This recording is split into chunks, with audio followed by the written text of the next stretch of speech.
ROG Strix G16 2023 बहुत लोगों ने ये बोला कि भाई 89K में RTX 3050 6GB VRAM महंगा है यार। मैं भी यही सोचता था और सोच रहा हूं, लेकिन क्या आप सिर्फ GPU को कंसीडर करते हो while purchasing? No doubt it's all about need। करना क्या है, आपको चाहिए क्या, ये सारी चीजें मैटर करती है। इस वीडियो में यही कवर करूंगा कि क्यों इसका प्राइस और दूसरे RTX 3050 6GB VRAM से थोड़ा ज्यादा है, कितना ज्यादा है और कितना ज्यादा है, क्या वो मैटर करता है, इसके ओवरऑल वायबल रेट को जस्टिफाई करता है। स्पेशली इसको LOQ एंड नाइट्रो 5 से बहुत कंपेयर किया जा रहा है। ओवरऑल जितने भी कमेंट्स मेरे को आए हैं इस लैपटॉप को लेकर, एंड कुछ लोगों ने न्यू i5 13 Gen RTX 4050 को भी साइड में रखते हुए कवर करने को बोला, करूंगा उसको भी, बट इसको न्यू 16 के स्कोर से भी कंपेयर करेंगे, i5 और i7 12 जनरेशन RTX 4050 से भी थोड़ा बहुत कंपेयर करेंगे। बने रहोगे वीडियो में। बट इस लैपटॉप में ऐसा है क्या, पहले उसको देख लेते हैं। पैकेजिंग बिल्कुल ही अतरंगी पैकेजिंग है इसका, मतलब और जितने भी लैपटॉप के पैकेजिंग आते हैं उससे डिफरेंट। चलो अनबॉक्स करके देख। ऐसा लग रहा है कोई ब्रीफकेस अनपैक कर रहा हूं। पैकेजिंग अच्छा रहता है ना, तो लगता है कि पैसा सही जगह खर्च किया, राइट? ओके, ये ध्यान रखना कि लैपटॉप उल्टे साइड से आप ना ओपन कर दो। अगर पीछे आप देखोगे तो ग्राफिक्स पूरा दे रखा है डिब्बा में। अब ये लैपटॉप मेरा एग्जैक्टली उल्टा खुल गया है, तो ये ध्यान रखें, कुछ इस तरह से आपका लैपटॉप खुलना चाहिए। अपलिफ्ट करते ही एज यूजुअल जैसा अपना ROG Strix का सारे डब्बों में होता है, कुछ इस तरह से लिफ्ट हो जाता है, बट इसमें समथिंग डिफरेंट है। एंड लिफ्ट अप करते ही आपका चार्जर एंड ऑल अंदर मिल जाता है कुछ इस तरह से, और साथ ही आपको कुछ बिल एंड ऑल मिल जाते हैं। बट जो चार्जर है इसमें आपको 240 वाट का चार्जर है भाई, हल्का फुल्का चार्जर नहीं। इसके 95 वाट TCP को सपोर्ट करने के लिए पन्नी को हटा दें। My goodness, light plus laptop looks awesome भाई। कहीं ना कहीं इस लैपटॉप का वेट काफी कम होने वाला है। ये उसके ऊपर के स्टिकर को हटाते हैं। As expected ROG Strix look में आपको नाराज नहीं करता है। They play different. Asus modern touch and gaming, मतलब गेमिंग के एसेंस को पूरा देता है। आप इसका बैक पैनल देख लो, ग्रिप्स, कट्स, लुक्स, मतलब कुछ भी नहीं छोड़ा है। अगर इनसाइड कीबोर्ड लेआउट देखोगे तो भाई transparent keys QWER and ASDF सबको हाईलाइट कर रखा और स्पेस बार अलग से हाईलाइट कर रखा है इन्होंने। 4 zone RGB keyboard, that looks cool over it. 4 zone RGB keyboard normally इस प्राइस रेंज में कुछ ही लैपटॉप्स प्रोवाइड करते हैं। एंड कीज के अराउंड ROG का ग्राफिक्स, मतलब लुक्स में नो डाउट हमेशा से ही बढ़िया काम करते आ रहा है ROG Strix। क्या लुक से सारा काम हो जाएगा? नहीं, आगे देखते हैं। And typing experience is also good. Broad keys है, स्पेसिंग अच्छा है, बीच में स्पेस हर कीज के बीच में ठीक है। स्पेस बार को बिल्कुल ट्रांसपेरेंट बना रखा गया है, तो लुक्स को इनहैंस कर कितना रिक्वायर्ड है ये सारे लुक्स एंड ऑल, ये लोगो ग्राफिक्स, वो आगे डिस्कस करते हो सकते। कुछ लोगों के लिए ये चीज अच्छी होती है, कुछ लोगों के लिए खास मतलब नहीं पड़ता इससे। पावर मोड के लिए स्पेशली बटन दिया गया है, जो आर्मी क्रेट से आप चेंज करते हो, performance mode and hybrid mode all आप ऊपर ही कीज से चेंज कर सकते हो। साउंड के लिए भी अलग से कीज रखा। ट्रैक पैड काफी बड़े साइज में and feel smooth glass pad, जो कि ऑफ कोर्स मल्टी जैसे को तो सपोर्ट करता ही है, क्यों नहीं, आज के डेट में सारे करते हैं, ये भी करता है नो डाउट। जहां भी लैपटॉप निकालोगे ना, लोग देखेंगे आसपास जरूर, because of its look, there is no doubt about it. And RGB का तड़का एंड ऑल तो आप जान ही रहे। बैक साइड में पूरा एग्जॉस्ट दे रखा है, पोर्ट्स सारे साइड में हैं। I don't know why, but कुछ लोगों को ये अच्छे लगने वाला, कुछ लोगों को शायद नहीं, बिकॉज कुछ लोग पीछे के साइड भी पोर्ट्स चाहते हैं, बट स्टिल थर्मल्स को ज्यादा इसमें प्रायोरिटी दिया गया है, इसलिए पूरा एरिया एग्जॉस्ट बना दिया गया। बेजल्स बहुत कम है इस लैपटॉप में। हिंजेस पर खास ध्यान दिया गया है। सही बताऊं दोस्तों, आई थॉट कि लीजन और प्रीडेटर के हिंजेस ही बेस्ट हुआ करते हैं, बट इसका हिंजेस देखो दोस्त, इट्स सो स्टेबल। तो बिल्कुल इसमें नॉर्मली ROG Strix वर्जन अपने हिंजेस पर ध्यान रखता है, इस बार भी इन्होंने खास ध्यान दिया है। 0% वोबलिंग में कहूंगा, काउंट कर रहे रहना, ये सारे पॉइंट्स मैटर करते हैं इसके ओवरऑल प्राइसिंग को थोड़ा बढ़ाने के लिए। Build quality top lead metal का है, जो कि फिंगरप्रिंट से जल्दी गंदा नहीं होने वाला, मतलब फिंगरप्रिंट रजिस्टर नहीं करता है। And rest part of the body is polycarbonate and back panel में रबड़ का यूज किया गया है for grip on table. And back side का जो लुक है ना, उसमें भी मतलब कौन देखता है पिछवाड़ा लैपटॉप का, बट ये Asus वाले बोलते हैं हम पिछवाड़ा भी बढ़िया करके देते हैं। बॉडी फ्लेक्स की बात की जाए तो यार देखो, ना के बराबर है, 1% होगा, और अगर कीबोर्ड फ्लेक्स की बात की जाए तो बिल्कुल ही भी नहीं है। लैपटॉप का वेट अनबिलीवेबल। कभी भी ROG Strix ने इतना हल्का ROG Strix लैपटॉप वर्जन नहीं बनाया। वो टफ सीरीज में थोड़ा हल्का करते थे, बट ROG Strix हमेशा 2.5 kg प्लस ही हुआ करता था। बट ये वाला लैपटॉप भाई अपने टफ F15 RTX 4060 से भी हल्का है, 100 ग्राम और 2.2 kg ओनली। Got it. अब थोड़ा स्पेक्स देख लेते हैं भाई, फिर स्पेक्स वाइज थोड़ा कंपैरिजन करेंगे स्कोर एंड बेंचमार्क का इसके कॉम्पिटिटर के साथ। HX CPU पहले पहले बोल दूं भाई, इसमें HX CPU मिलता है, नॉट H, ये दिमाग में रखना। इसमें आपको i5 13450HX प्रोसेसर मिलता है जो कि i7 12th जेन से भी ज्यादा स्कोर निकाल कर लाता है। आगे कंपेयर करेंगे, इसमें आपको 2.4 गीगाहर्ट्ज बेस क्लॉक स्पीड देखने को मिलता है and goes up to 5 gigahertz और 4.7 गीगाहर्ट्ज अप्रॉक्सिमेटली अगर मैं कहूं तो 6 P course and 4 E course के साथ आपको देखने को मिलता है। Overall logical course and threads तो आप स्क्रीन पर देख सकते हो। 512 GB का Gen 4 SSD, 2 slots and you can upgrade up to 4 TB, 2 TB पर स्लॉट, बट कोशिश करें कि 2 TB इज फाइन, 4 TB किया जा सकता है। बट व्हाट आई विल से, इसमें बैक साइड में कोई स्टिकर नहीं लगा हुआ है तो आप बॉडी को आसानी से ओपन कर सकते हो, कोई वारंटी एंड वर्ल्डवाइड का चक्कर नहीं होने वाला। अंदर के साइड मैंने खोल के नहीं देखा, बट स्टिल अगर आपको आइडिया नहीं हो रहा है अपग्रेड करेंगे तो बेटर आप सर्विस सेंटर से करवा लेंगे। 16 GB का DDR5 4800 MHz dual channel RAM, 8 GB पर slot, wifi 6E better connectivity में डिफरेंस लाता है दोस्तों। 6E मैं यूज कर रहा हूं और कहीं ना कहीं ये वाईफाई 6 वाईफाई 5 से काफी ज्यादा पावरफुल होता है और आपका रीच भी बहुत बढ़ाता है, तो इट्स अ प्लस पॉइंट जो कि LOQ एंड ऑल में वाईफाई 6 मोस्टली यूज किया गया। इवन हमारे नाइट्रो 5 में आई फील लाइक जैसा मैं रिकॉल कर सकता हूं वाईफाई 6 है, बट ठीक है आगे बढ़ते हैं। डिस्प्लेस में आपको 165 hertz 100% sRGB 80% DCI P3 NVIDIA G-Sync technology के साथ आता है। आगे विस्तार में बताऊंगा। इसमें आपको MS office home and student life time validity मिलता है। भाई बहुत लोग महीने से कंफ्यूज हो जाते हैं, महीना है भैया, नहीं लाइफ टाइम मिलता है, महीने के लिए कोई नहीं देता आपको। मैं लाइफ टाइम ले लिए, लाइफ टाइम आप MS ऑफिस यूज कर सकते हो, पर्टिकुलर इसी लैपटॉप में मूव नहीं कर सकते। मैककैफे का भी 1 ईयर का सब्सक्रिप्शन मिलता, full on security on the गो।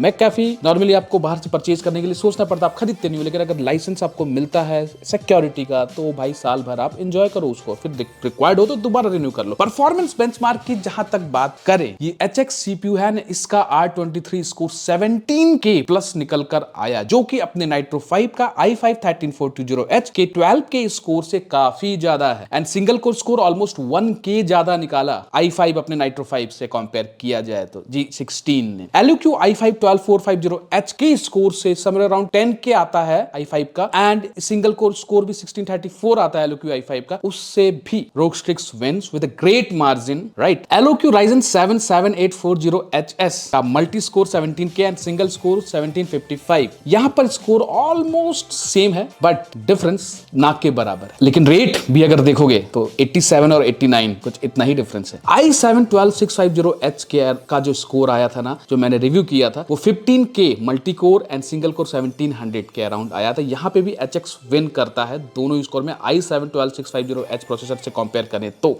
कहीं ना कहीं इसका HX प्रोसेसर रंग तो ला रहा है भाई। अगर i7 प्रोसेसर को 12th जनरेशन को ये डिफीट करता है तो इट्स अ गुड डील कहीं ना कहीं। लेकिन चलो आगे बढ़ते हैं, आगे बताता हूं क्या क्या चीज कहां क्या मैटर करता है। ये सारे मैंने अपने पर्सनल टेस्ट किए हैं, उसके बेसिस पर मैं जो भी लैपटॉप मैंने रिव्यू कर रखा है उसका जो मैंने बेंचमार्क रन किया, मैं वही स्कोर आप लोगों के सामने ला रहा हूं। अगर i5 13500HX Neo 16 के CPU के मैक्स आउट स्कोर को देखें तो भाई वो 18K मल्टी कोर स्कोर निकालता है, सिंगल कोर 1706 निकाल कर लाता है। यहां पर सिंगल कोर में तो भाई ROG विन करता है थोड़े मार्जिन के साथ, लेकिन मल्टी कोर में ROG लूजेस विद 1000 स्कोर अगर Neo 16 से कंपेयर करें। बट क्या मैटर करता है, वो और भी चीजें तो है जो देखनी पड़ती है, आगे मैंने तो बताता हूं। I will say its R23 performance is very close to i7 13 Gen H CPU, right. 3D Mark 10 का स्कोर देखे तो G16 का 6200 निकला एंड GPU का स्कोर 5700 जो कि LOQ के RTX 3050 के आसपास है, बट 200 ज्यादा है एंड CPU Mark 10 तो भी बहुत ज्यादा है भाई G16 का, उसमें तो कोई कंपैरिजन ही नहीं है। सो आई can say G16 wins in 3050 category in 3D Mark 10 score. Nitro 5 75 watt से कंपेयर करें तो 3D Mark 8000 प्लस आता है भाई। GPU एंड CPU स्कोर 8322 आता है। यहाँ पे नो डाउट GPU में G16 हार जाता है नाइट्रो 5 से, लेकिन CPU में अच्छे मार्जिन से नाइट्रो 5 को हरा देता है। LOQ Ryzen 7 7840HS जो कि 87K के अराउंड के लैपटॉप आता है, almost same 3D Mark 10 score आपको लाकर देता है। अगर इससे कंपेयर करें तो 2000 रुपया एक्स्ट्रा पे कर आपको क्या क्या फायदा मिल रहा है तो आपने वीडियो में देख ही रहे हो और देखोगे भी। तो G16 का PC Mark 10 स्कोर अगर देखें तो 6000 के अप्रॉक्स मिलता है, same as PC Mark 10 of Nitro 5 जो कि 5800 वो भी कुछ निकाल कर लाया था PC Mark 10। लेकिन यहाँ पे LOQ Ryzen 7 7840HS से कंपेयर करें तो उसका 6900 के अराउंड आता है। यहाँ पे G16 लूज करता है इफ कंपेयर करें हम PC Mark 10 स्कोर में। बट कितना मैटर करता है, कितना गेमिंग परफॉर्मेंस में डिफरेंस लाएगा, you just wait, I will tell you. CPU Geekbench अगर देखोगे तो आपके सामने है 12887 मल्टी स्कोर और सिंगल कोर 2435 जो कि कहीं ना कहीं बेहतरीन स्कोर कहा जाएगा। और अगर जीपीयू स्कोर अगर आप देखोगे तो ये भी 66,000 के स्कोर कहीं ना कहीं आता है, और ये भी सही बताऊं तो ओवरऑल स्पेक्स के कार्ड अच्छा स्कोर है। और अगर ब्लेंडर स्कोर अगर आप देखोगे तो ब्लेंडर स्कोर 1501 आया है अपना इसका, एंड अगर आप देखोगे अपना 3050 एलओक्यू का तो उससे 200 तो ज़्यादा ही है दोस्तों। And read and right score यार आई एक्सपेक्टेड कि 5K के अराउंड आता, बट 4300 भी अच्छा स्कोर है Gen 4 SSD का अगर हम देखा जाए तो। अब क्या ये बेंचमार्क गेमिंग में मजा बांध पाएगा? चलो आओ गेमिंग देखते हैं। सो पहला गेम है माइल्स मोराल, और हम लोग नॉर्मल सेटिंग्स के साथ इसमें डिलेसेस करते हैं ऑफ और देखते हैं क्या परफॉर्मेंस निकाल कर देता है। ऊपर सारी रीडिंग्स हैं, आपका मेमोरी यूटिलाइजेशन भी 6GB VRAM का ऑलमोस्ट पहुंच रहा है, और आप 94+ FPS में लेकर आ पा रहे हो, और भाई 12GB के ऊपर रैम यूटिलाइज हो रहा है, और टेम्परेचर वो 81 82 गया। अब हम डीएलएसएस को कर देते हैं ऑन, देखते हैं कितना एफपीएस मिलता है। और एफपीएस यहाँ पे बढ़ते हुए 10-15 एफपीएस, भाई देखो डीएलएसएस 2 का सपोर्ट यहाँ पर है, ये ध्यान रखना। एफपीएस 100+ पहुंच गया। अब हम थोड़ा सेटिंग्स को हाई से वेरी हाई पर ले जाते हैं, देखते हैं एफपीएस कितना ड्रॉप होता है। एफपीएस में ज्यादा ड्रॉप फिलहाल अभी रिट्रेसिंग हमने सारे ऑन नहीं किए हैं तो उतना तो नहीं मिल रहा है, बट हाँ 5, 10, 15 आप देख सकते हो कि 100 के ऊपर एफपीएस जा रहा था। भाई हमारा 75, 18 एन एवरेज है। टेम्परेचर पर ध्यान रखना भाई, टेम्परेचर एक बहुत इंपॉर्टेंट होता है हर लैपटॉप के अंदर, सो टेम्परेचर पर ध्यान रखना। अब हम यहाँ पे सारे रिट्रेसिंग्स को वेरी हाई पर कर दिए हैं, एंड अगर आप देखोगे तो भाई यहाँ पे एफपीएस जो है गिर गया, दैट इज 50 to 60 के अराउंड एफपीएस मिल रहा है। जीपीयू का वाटेज भी ध्यान रखना, यहाँ पे जीपीयू 6170 तक हमारा पुश किया है, and temperature still control 15GB+। अब आ जाते हैं वैलोरेंट पर, और वैलोरेंट पे फिलहाल हम सेटिंग्स को आपके सामने देखो यार, कुछ हाई सेटिंग्स पर हम इसको गेम खेलने जा रहे हैं। नहीं, पहले हम लोग लो पे देख लेते हैं, लो पर एफपीएस कितना निकाल कर लाता। भाई देखो लो पर सेटिंग्स पे हम क्योंकि थोड़ा सा जी सिंक कैपेबिलिटी के साथ इस गेम को खेलने जा रहे हैं, तो एफपीएस समर अराउंड 250 270 जो निकाल कर आ रहा है, ये अच्छा एफपीएस इसको कहा जाएगा भाई। i13 जनरेशन 450HX प्रोसेसर, क्योंकि हम डायनेमिक रेंज के साथ खेल रहे हैं तो थोड़ा सा एफपीएस जो है रेगुलेटेड अच्छा है। अब इसको थोड़ा सा हाई सेटिंग्स पर करके देखते हैं कितना एफपीएस हमारा ड्रॉप होता है, और समर अराउंड 150 160 एफपीएस। भाई it's a good playable FPS. ये ध्यान रखना कि आपका मॉनिटर भी इतना कैपेबल होना चाहिए, और ये मॉनिटर कैपेबल है 165+ हर्ट्ज इसमें आपको देखने को मिलता है। रैम यूटिलाइजेशन भी आपके सामने है। जीपीयू का वॉटेज जीपीयू 2 भी 735 जा रहा था। अब आ जाते हैं डीएलएसएस ऑफ, डीएलएसएस ऑन, आपके सामने है RDR2, वॉटेज यूटिलाइजेशन आपके सामने है, एंड मेमोरी यूटिलाइजेशन पूरा हो रहा है। कोई क्वेश्चन नहीं पूछा था कि मेमोरी यूटिलाइजेशन कितना जा रहा है भाई, 4GB 5GB पूरा VRAM यूटिलाइज हो रहा है।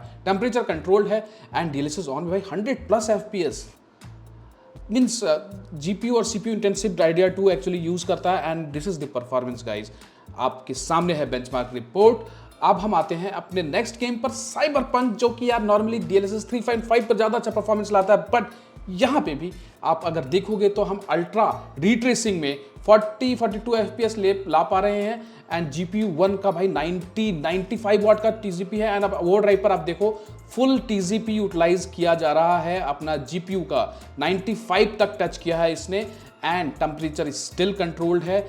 6GB VRAM पूरा, लेकिन ओवरड्राइव पे देखो भाई एफपीएस ड्रॉप हो जाएगा। डीएलएसएस 3.5 का सपोर्ट नहीं है, 20 एफपीएस तक अराउंड मिलेगा। इसलिए अगर आप इसमें ultra performance DLSS super resolution पर आप जाओगे तो यहाँ पर आप 60-65 एफपीएस एंजॉय कर सकते हो, मतलब गेम आप फुल ऑन एंजॉय कर सकते हो। डीएलएसएस 3.5 का सपोर्ट आपको बस नहीं मिलेगा, क्या जरूरत है उसका। अगर आप इसको अल्ट्रा पर खेले, रीट्रेसिंग ऑफ कर दिया, रीट्रेसिंग ऑफ करने के बाद अगर यहाँ पे भी देखोगे तो आप 60+ एफपीएस एंजॉय कर सकते हो बिना रेजोल्यूशन ऑन किए, and temperature still controlled. GPU 2 भी वॉटेज 50 जा रहा है, और जीपीयू 1 तो 95 तक। अब हम आ जाते हैं नेक्स्ट गेम पे, GTA 5, एंड इस पे हम पहले 165 हर्ट्ज रिफ्रेश रेट सेलेक्ट करते हैं, एंड लेन चेक करते हैं कि भाई कितना एफपीएस निकाल कर देता है, and 130-140+ FPS, somewhere around 150-155+ FPS. यहाँ पर टेम्परेचर थोड़ा जाते हुए 89 के अराउंड, क्योंकि काफी देर से हम गेम खेल रहे हैं, एंड 76 वॉटेज 84 टीजीपी वॉटेज यहाँ पर पुश कर रहा है दोस्तों, एंड रैम यूटिलाइजेशन आपके सामने। अब थोड़ा सा ग्राफिक्स को बढ़ाते हैं, यहाँ पे भी रेजोल्यूशन को हम लोग ऑन कर देते हैं, long shadows, high resolution, high detail streaming and all, क्योंकि यार ये कोई दिखाता नहीं है। चलो इसको हम देखते हैं ऑन करके एफपीएस कितना मिलता है। एफपीएस ड्रॉप हुआ बट 15-20 का, एंड समवेयर अराउंड 136 137 पहले 150 तक टच किया था इसने, एंड स्टिल वॉटेज पर तो मेरे को बिलीव नहीं हो रहा। अब और थोड़ा सा निचोड़ते हैं एंड फ्रेम को बढ़ाते हैं, भाई ये कोई नहीं दिखाता। अगर आप कितनी पावरफुल लैपटॉप में इस फ्रेम को फुल कर दोगे तो एफपीएस ड्रॉप देखने को मिलेगा। सो अगर आपको दिखा दूं, एंड यहां पर अब आ जाते हैं हम अपने नेक्स्ट गेम पर, जो कि अपना फोर्जा होराइजन है। फोर्जा होराइजन में फिलहाल हम करते हैं अपने डीएलएसएस को ऑफ, और हम इसको हाई सेटिंग्स में गेम खेल कर देखते हैं, और रीट्रेसिंग को रखते हैं मीडियम पर। क्या कहते हो दोस्तों? हाई एंड देखो आपके सामने है, FPS हम रीट्रेसिंग ऑन करके रखे हैं बट स्टिल 100+ FPS निकाल कर ला रहा है। एंड वॉट इज अगेन यहाँ भी 80+ पुश हो रहा है एंड GPU का भी वॉटेज, GPU 2 का भी वॉटेज पुश हो रहा है। अब इस हम रीट्रेसिंग को कर देते थोड़ा अल्ट्रा एक्सट्रीम पर कर देते चलो डायरेक्टली, एंड हम प्रीसेट को भी रखते हैं एक्सट्रीम पर। DLSS of, FPS drop 76, 72, around 70 के FPS के अराउंड मिलेगा, but yes it is also a good FPS। यहाँ पर अगर हम DLSS ऑन करेंगे तो ये 10 FPS से अराउंड बढ़ जाएगा। DLSS हम करते हैं अल्ट्रा परफॉर्मेंस पर। FPS अगर आप देखोगे तो हाँ 80, 82, 84 कंसिस्टेंट, 85, 90 तक भी ये टच करेगा, बट स्टिल GPU उनका टेम्परेचर देख रहे हो भाई, पूरा ही GPU यूटिलाइज कर रहा है। तो कहीं ना कहीं आपको परफॉर्मेंस बेस्ट लाने के लिए कोशिश किया जा रहा है। अब यहाँ पर फार क्राई पर आ जाते हैं। Next game CPU intensive game है। यहाँ पर अगर आप देखोगे तो यहाँ पे भी GPU अपना पूरा ही पावर यूज कर रहा है एंड 82, 80 FPS अराउंड आपको दिख रहा है भाई, हाई सेटिंग्स के साथ। कोई DLSS ऑन नहीं है। नेक्स्ट फ्रेम पर हम आते ही आपको दिखाएंगे कि भाई कैसे DLSS on and DLSS of max settings पर अगर हम खेलें तो मिलेगा। यहाँ पर हम मैक्स सेटिंग्स पे खेल रहे हैं। लेफ्ट साइड में DLSS ऑफ है, राइट साइड में DLSS ऑन है, और आप देखो भाई FPS में डिफरेंस 90, 95 FPS अगर हमको मिल रहा है। टेम्परेचर अभी तक कंट्रोल्ड है दोस्तों, बहुत देर से गेम खेल रहे हैं। तो रोग स्ट्रिक्स का कूलिंग मैकेनिज्म उन्होंने अपग्रेड किया है, इसमें कोई डाउट नहीं है। 15 GB रैम यूटिलाइज हो रहा है। अब एक बार इसको भी निचोड़ते हैं। आपके नीचे आप देखोगे भाई हमने इसको पूरा 5.72 यूज कर रहे हैं, इसके अगर ऊपर कर दोगे तो 6 GB के ऊपर चला जाएगा, वो आपको नहीं करना, वो ध्यान रखना है। अब हम यहाँ पर देखेंगे भाई एकदम पूरा ही 6 GB रीट्रेसिंग फ्रेमिंग ऑन कर दिए तो यहाँ पर FPS ड्रॉप होगा। ये कोई दिखाता नहीं है, हम आपको बस दिखा रहे हैं। अब जहाँ तक आर्मरी क्रेट की बात है भाई, आर्मरी क्रेट इसका एकदम फ्यूचरिस्टिक बना रखा है। आपके सामने ही आपको सारा फिगर, फ्रीक्वेंसी, मेगाहर्ट्ज सारा कुछ शो करता है। UPU, CPU का कितना यूसेज है आपके सामने। Ultimate, standard, eco mode, optimise mode सारा कुछ है। आप यहीं से स्विच कर सकते हो। अब अल्टीमेट मोड जो आप देख रहे हो, जो इसका मग स्विच है, उस पर अगर आप जाओगे तो सिस्टम रिस्टार्ट के लिए बोलेगा एंड मतलब आपका सिर्फ GPU मोड पर आ जाएगा। ये GPU का कहीं यूज नहीं होने वाला। एक बार अल्टीमेट मोड क्लिक करना। अब यहाँ पर सिस्टम रिस्टार्ट करने के लिए बोल रहा है, दैट मींस करते ही आपका सिस्टम डेडिकेटेड GPU मोड पर चला जाएगा। फॉर गेमिंग एंड ऑल आप इसको यूज कर सकते हो, अदरवाइज स्टैंडर्ड में कोई प्रॉब्लम नहीं है। नीचे के साइड अगर आप देखोगे तो टर्बो, मैनुअल, परफॉर्मेंस, साइलेंट, यहाँ से आप सिस्टम का परफॉर्मेंस चेंज कर सकते हो। भाई टर्बो पर फैन स्पीड बहुत हो जाएगा, परफॉर्मेंस पे इट्स मैनेज परफॉर्मेंस मिलेगा। साइलेंट में बिल्कुल यही से मैंने GPU मोड पर करके बेस्ट इसका अगर बैटरी परफॉर्मेंस चाहिए तो आप इसको इको मोड पर कर दो। Silent mode and eco mode पर करके यूज करोगे तो बैटरी बैकअप अच्छा मिलेगा। गेमिंग परफॉर्मेंस देखकर आइडिया तो लग ही गया होगा दोस्तों। क्या आइडिया लगा होगा? नहीं देखे क्या तो दोबारा बैक करके देख लो। CPU intensive gaming and DLSS 2 support की बात की जाए तो वहां पर RTX 3050 6GB ने परफॉर्मेंस अच्छा निकाल कर दिया। Idea 2 100 FPS, Far Cry 100 FPS, even Call of Duty में 100 FPS, पर Cyberpunk एंड स्पाइडरमैन में थोड़ा सा ये पीछे रह जाता है। रीजन में ज्यादा नहीं रहता है। GPU TCP पुश ये पूरा कर रहा है 92 to 94 वाट TCP तक ये पुश कर रहा है भाई। 95 वाट TCP का ये लैपटॉप है एंड थर्मल्स भी एज मेंशन भाई रोग स्ट्रिक्स पूरे गेमिंग में कंट्रोल था जैसा आपने देखा। जबकि मैं हाइब्रिड मोड में खेल रहा था। फुल GPU मोड एनेबल कर दे with mux switch and all जिसमें आपको अवेलेबल मिलता है, थोड़ा सा परफॉर्मेंस में और बूस्ट मिल सकता है बट वो मार्जिनल होगा, राइट। एडिटिंग क्या लगता है ये लैपटॉप कैसा कर सकता है? वैसे चलो मैं भी एडिटर हूं, मैं भी एडिटिंग करता हूं, लेकिन उस लेवल पे नहीं जितना मेरे एडिटर्स इस लेवल पर एडिटिंग कर सकते हैं। चलो उनके ही जुबानी सुनते हैं। क्या लगता है ये लैपटॉप कितना परफॉर्मेंस ला कर देगा इन एडिट? अभी इसमें हम मल्टीपल लेयर में 4K वीडियो एडिट कर रहे हैं, तो इसमें अभी तक भी कोई भी लैग देखने को नहीं मिला है, जैसे कि आप देख पाएंगे। अपलिफ्ट करते ही एज यूजुअल जैसा अपना रोग स्ट्रिक्स, और ये हमारा फुल पे चल रहा है 8K में 18, 14, 12 ये हमारा एडिटिंग है। अगर आपका लैपटॉप ज़्यादा मतलब वर्क नहीं दे रहा है तो आप इस पर एडिट कर सकते हैं, लेकिन अभी हम फुल पे देख रहे हैं तो फुल पे इसमें कोई भी रेंडर, कोई भी लैग का इशू हमें नहीं मिल रहा है। जहाँ तक आफ्टर इफेक्ट की बात करते हैं तो अगर हम आफ्टर इफेक्ट पे जाते हैं तो ये अगर हम क्वार्टर पे चलाएं, ये एक लोगो एनिमेशन है जो काफ़ी हाई फाइल है। तो अगर इसको प्ले करते हैं तो क्वार्टर पे तो कोई भी रेंडर, कोई भी लैग वगैरह का इशू नहीं है। लेकिन अगर इसमें हम थर्ड पे जाते हैं तो थर्ड में भी बहुत सा माइनर सा है, लेकिन इसमें भी काफ़ी अच्छा रिस्पॉन्स है। ठीक है, तो कहीं ना कहीं 95 वाट TCP जो इसमें है 3050 में ये रंग ला रहा है। अगर इसको नाइट्रो 5 के 75 वाट TCP जो रिव्यू किया था उससे कंपेयर करें तो उसमें अगर हम आफ्टर इफेक्ट की बात करें तो इसमें जैसे मैं थर्ड पे अगर प्ले कर रहा हूँ तो आप देख पा रहे हैं वो पूरा ग्रीन लाइन एक बार में हो गया, मतलब कोई भी इतना टाइम नहीं ले रहा है। लेकिन नाइट्रो 5 की बात करें तो उसमें थोड़ा सा मतलब टाइम ले रहा था और बहुत ही लैग वाला इशू था आफ्टर इफेक्ट की बात करें। हाँ, तो यहाँ पर फिर 75 वाट, 95 वाट, हमको यहाँ डिले से को तो फर्क पड़ता नहीं, तो यहाँ पर वॉटेज ज़्यादा जरूरी होता है आफ्टर इफेक्ट्स एंड ऑल को एग्जीक्यूट करने के लिए, राइट। अगर हम न्यू 16 की बात करें जो i7 13 जनरेशन RTX 4050 का मैं एडिटिंग कर रखे हो, उसको इससे कंपेयर करें तो क्या लगता है आपको? अगर उसको कंपेयर करते हैं तो उसमें 4K और एनिमेशन ये है कि इससे 30 to 40% ज़्यादा है, मतलब ऐसा सिमिलर आप मान सकते हैं कि 40% ज़्यादा उसका अच्छा रिस्पॉन्स है इससे।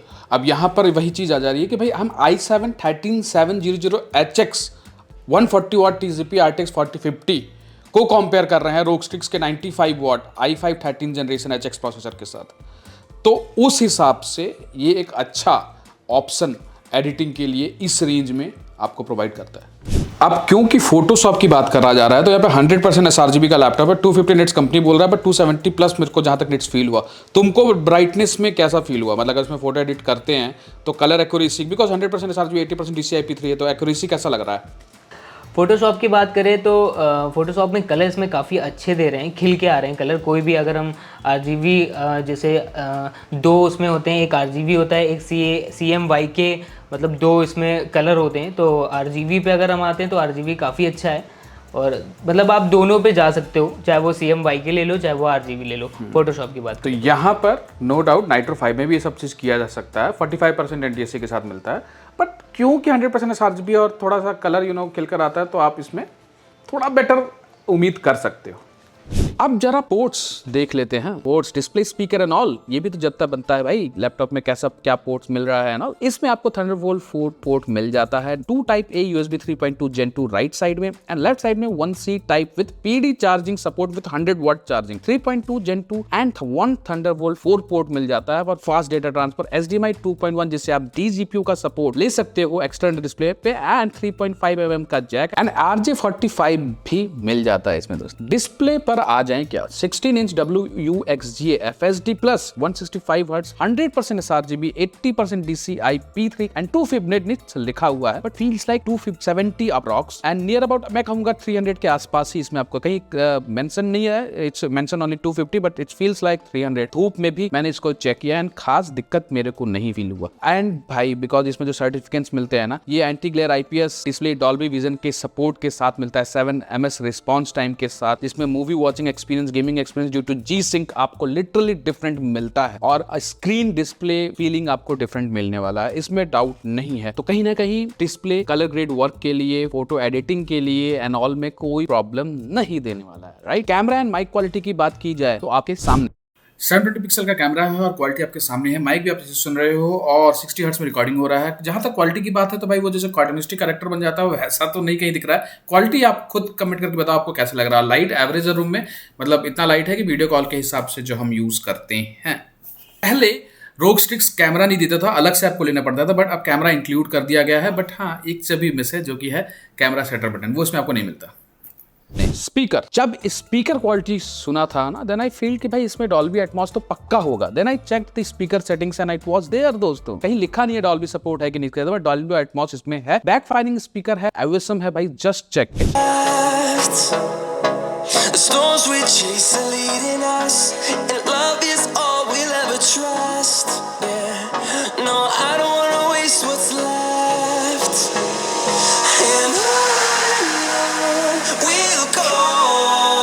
इमर्सिव एक्सपीरियंस जैसा मैंने HP ओमेन में फील किया था। द रीजन फॉर प्राइस, क्यों प्राइस इसका बढ़ रहा है, अब मेरे पॉइंट ऑफ व्यू पर आ जाते हैं। Why this? अभी भी डाउट होगा आप लोगों को, भाई इतना आपने चेक कर लिया, भाई ये लैपटॉप में क्या क्या फील, लुक एंड डिफरेंस ये लाता है, भाई परफॉर्मेंस आपने ऊपर देखा, इट्स विन और almost near to what other laptop provide. Also RGB FAQs, layout, graphics, of course build, life time MS office, 1 year McAfee licence, speaker quality, display quality, किसी भी एरिया में कोई कमी नहीं छोड़ी गई। गेमिंग में CPU इंटेंसिव में इसने इवन 4050 सीरीज लैपटॉप को टक्कर दिया, एंड नाइट्रो 5 से तो बेटर परफॉर्म किया ही। And even GPU intensive games में डिफरेंसेस काफी कम देखने को मिला दोस्तों, लाइक साइबरपंक में 60 to 65 FPS मिला max in normal settings, and nitro 5 में DLSS 3 ऑन करके 70 FPS देखने को मिला। तो भाई 4-5 FPS कितना मैटर करता है, जबकि ये रॉ परफॉर्मेंस में 65 FPS आपको निकाल कर दिया, राइट। एंड इवन COD में बेटर FPS निकाला, कहीं ना कहीं तो नाइट्रो 5 से बेटर FPS निकाल कर दिया इसने, 100+ FPS COD गेम में। एंड अगर नियो से कंपेयर करें तो DLSS 3.5 के बाद थोड़ा बेटर FPS निकाल देगा, बट नॉट मच। नियो के 140 वाट का यूज सिर्फ गेमिंग नहीं और जगह भी होता है, तो वो भी दिमाग में रख, और इसमें जो चीज मिलता है उसको भी दिमाग में रखे। ROG Strix अपना पूरा वाटेज 95 वाट पुश कर रहा है, इसीलिए ये परफॉर्मेंस निकाल पा रहा है। LOQ i5 12th generation RTX 3050 से मैंने बेंचमार्क में दिखाया, बेटर परफॉर्म किया इसने। Ryzen 7 7840HS जो कि इससे 2K कम, मतलब 2000 रुपए कम में मिलता है। 1000-2000 तो इसके डब्बा में मान लो, इसका बॉक्सिंग इतना बेटर कर रखा है, तो 2000 कम में आपको Ryzen 7 7840HS मिल रहा है, और ये आपको उससे ज्यादा फीचर्स 2000 रुपए ज्यादा एक्स्ट्रा पे करके दे रहा है, जिसमें सारे फीचर्स मैंने आपको ऑलरेडी ऊपर गिना दिया है। And looks and all, builds and all तो चलो साइड ही रखते हैं। और परफॉर्मेंस की बात करें तो ये Ryzen 7 7840HS से ऑलमोस्ट सेम परफॉर्मेंस ला कर दे रहा है, बट बहुत सी चीजें एक्स्ट्रा इसमें जो मिलती है वो कंसीडर करना बनता है। आफ्टर ऑल मैं यही कहूंगा दोस्तों, ये लैपटॉप ओवरऑल पैकेज है, एंड जिस प्राइस में अवेलेबल है ये बेस्ट प्राइस है इसका। डिस्क्रिप्शन में मैं आपको लिंक दे दूंगा, वहां पर आप जाकर चेकआउट कर सकते हो। एंड जहां तक इसकी बैटरी लाइफ की बात है, बैटरी टेस्ट हमने परफॉर्म किया, और यार स्टार्टिंग 230 से हमने स्टार्ट किया, और यार 2 घंटे तक यूज करने के बाद भी 4-4.5 घंटे बचे हुए थे, तो मतलब आराम से 4.5 घंटे तो बैकअप निकाल ही देगा। तो भाई ये 64 वाट आवर बैटरी के साथ मिलता है, एंड 64 वाट आवर में ही नॉर्मली आपका LOQ एंड दूसरे वेरिएंट्स भी आपको देखते हैं। टफ एफिडेंट को साइड रखे, वो 90 वाट आवर के साथ मिलता है। एंड 64 वाट आवर अगर आप इसको eGPU में मोड में यूज करते हो, बैटरी मोड में यूज करते हो, तो 4-4.5 घंटे कहीं नहीं गए, बट आप मान लो कि 3-3.5 घंटे गेमिंग लैपटॉप के हिसाब से सही होता है। एंड ओवरऑल मैं यही कहूंगा, it's a good laptop, it's a performance oriented laptop, overall package oriented laptop. आप इसके साथ जा सकते हो अगर आपका बजट इस रेंज तक जाता है, और आप कंसीडर करते हो इस सारे इसके ब्यूटीफाइंग लुक्स एंड ऑल को और इसके परफॉर्मेंस को। रेस्ट अगर आपको कोई और लैपटॉप लेना है तो कमेंट करो, प्राइस डिफरेंस अच्छा खासा हो, कम से कम 10K का हो, सेम पावर दे, सेम परफॉर्मेंस दे, और 10,000 रुपए का डिफरेंस हो, तब आप उसके साथ जा सकते हो। Otherwise this is a great package. Rest अगर आप चाहोगे तो मैं इसको side by side game comparison भी करके दिखाऊंगा अपकमिंग वीडियो में। आज के लिए इस वीडियो में इतना ही दोस्तों। आई होप आप लोगों को अच्छा क्लैरिटी इस लैपटॉप से रिलेटेड मिल गया होगा। I tried my best to explain you guys. Rest video पसंद आई हो तो लाइक, कमेंट एंड सब्सक्राइब कर देना, एंड बेल आइकन दबाना मत भूलना दोस्तों।